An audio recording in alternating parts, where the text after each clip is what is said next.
MMDA ang mga negosyante sa Metro na makiisa sa paghahanda para sa pinalawak na earthquake drill sa Hulyo 30. Umaasa rin ang MMDA sa kooperasyon ng lahat ng sektor. Ang ulat alamin natin mula sa aming kasama, si George Bandola. Sa July 30, alas 10:30 ng umaga, may 30 segundo hanggang 5 minutong titigil ang pagnenegosyo sa Metro Manila. Sa hudyat, sabay-sabay na i-e-ere sa lahat ng himpilan ng radyo at maging sa TV ang mga tunog na mga nababasag na kagamitan, gamit sa bahay, gumuguhong gusali, ambulansya at maraming iba pa. Inaasang literal na titigil din ang lahat ng uri ng transportasyon, galaw ng mga tao at normal para makiisa ang lahat sa malawakang earthquake drill. Ayon kay MMDA Tolentino, sa July 30 dapat na makiisa ang lahat ng residente ng Metro Manila para sa earthquake na ito.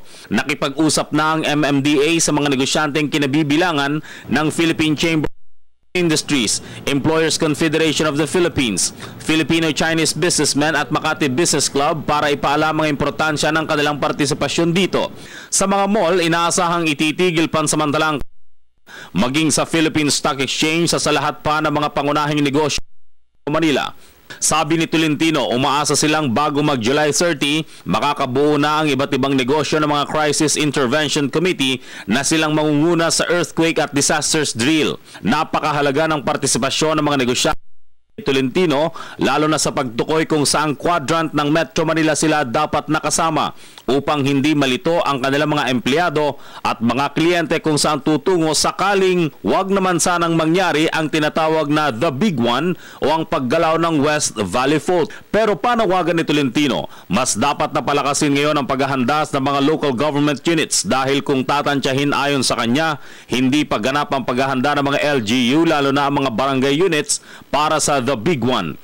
Kaya pakiusap nito, gawin ng mga lang role at himukin ng mga residente na magsanay sa oras na tumama ang lindol. Ganito rin ang pakiusap ng MMDA sa mga negosyante kasabay ng paghihimok na makiisa sa volunteerism campaign. Tanggap nila na kailangan maghanda.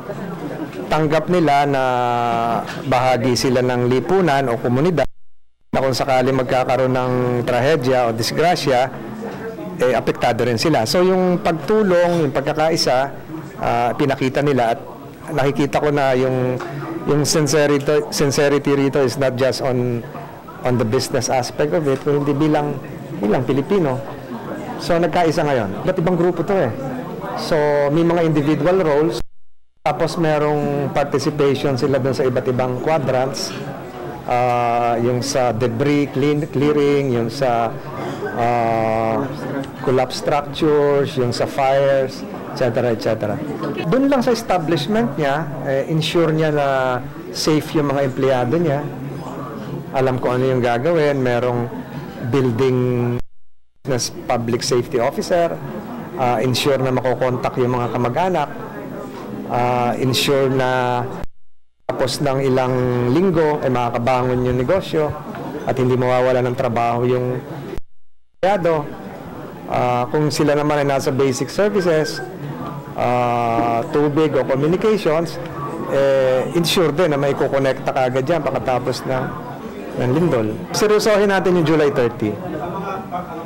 Kahit nasa bahay kayo, nasa opisina kayo, elevator kayo, nasa lansangan kayo, nasa opisina, pagdating ng July 30, 10:30, drop, cover and hold.